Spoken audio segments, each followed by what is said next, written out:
Very good morning, dear students. We are learning methods of separation. Already 4 methods of separation, primary methods of separation we have learned. Next method of separation is sedimentation and decantation. Out of that, first one we are going to learn about sedimentation. So let's see what is sedimentation. Sedimentation is a method of separating substances from a liquid. In this process, the insoluble substance, which is the substance that does not dissolve in the liquid, is allowed to settle at the bottom of the vessel containing the liquid, and thus separating the clear component of the liquid. For example, if you mix sand and water in a glass, the sand will settle down at the bottom of the glass and it is not soluble in the water. But the clear water above can be obtained by slowly pouring it out. So the impure substance that settles down at the bottom is called sediment.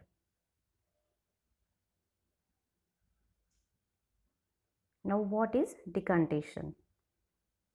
This process of pouring out the clear liquid left at the top after sedimentation is termed as decantation. While decanting a liquid, we have to take care that sediment is not get disturbed and it will remain settled at the bottom.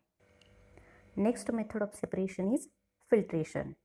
Here we can do one experiment to separate a mixture of mud and water. So here we mix mud and water in a clear glass beaker and we can observe that the color of the mixture turns brown. Now take a circular filter paper and fold it in half and then in half again so that you get a cone shape to that filter paper. Place the conical filter paper inside the funnel. To use the filter paper, open it up into a cone shape with 3 layers on one side of the cone and 1 layer on the other. It will form a cone shape. Now put another glass beaker below the funnel. Pour the muddy water slowly into the cone with the help of a glass rod. Watch it drip through the filter paper and funnel. We observe that clear water getting collected in the other beaker placed below the funnel and the mud in the filter paper. So, the substance that remains in the filter paper, that is the mud in this example, is called residue, and the clear liquid that is collected after filtration is called filtrate. So, this method of separating insoluble impurities or substances from a liquid is called filtration. The next method of separation is evaporation. When we continuously heat the water, we see the water vapors. So the process of conversion of water into its vapor is called evaporation. Now, if we take a beaker containing a salty water and heat it, then we can observe that the water gets evaporated. And after that, you will obtain a salt remain in the beaker. Now, when we cool that vapor and collect it in another beaker, then we observe that we can obtain the liquid. So, the process of conversion of vapor into water is called condensation. By using evaporation and condensation, we can separate the components of a solution, that is salt and water, and to separate it because they are having different boiling points. Boiling point is a temperature at which the liquid substance gets converted into its vapor form. We use this method for obtaining salt from the seawater.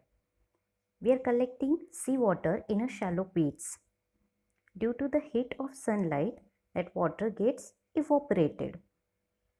After evaporation of water, we will obtain a salt in that shallow pits. It is then purified and then we can use it as a common salt. From earth crust, we get crude oil such as petrol, diesel, kerosene.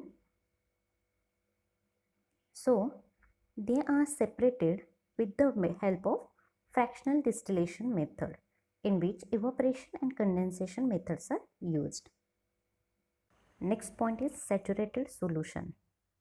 Here, can we dissolve any amount of a substance? That we are going to check. So for that purpose, we are having here a glass of water and sugar. Now let's check how much amount of sugar can be dissolved in the water. Now we'll add spoon, with the help of spoon, sugar into the water.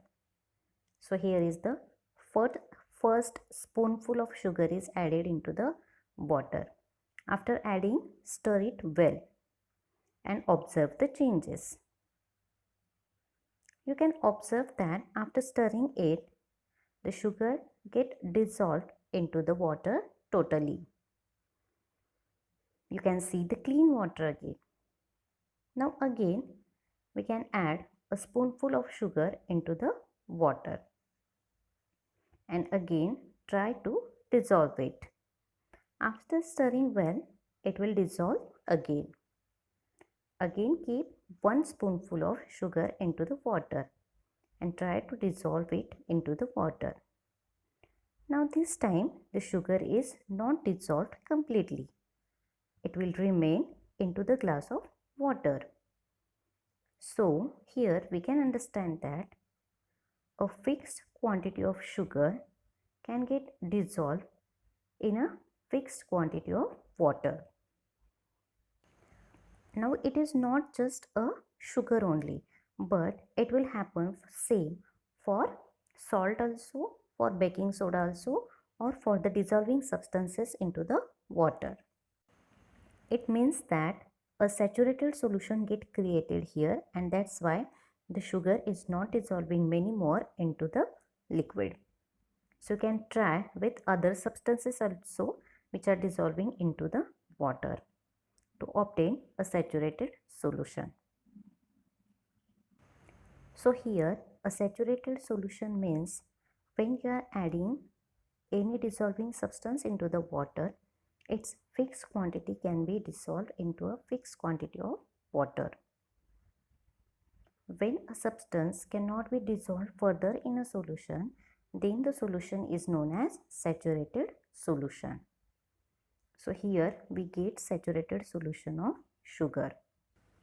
Hope you are understanding. Thank you.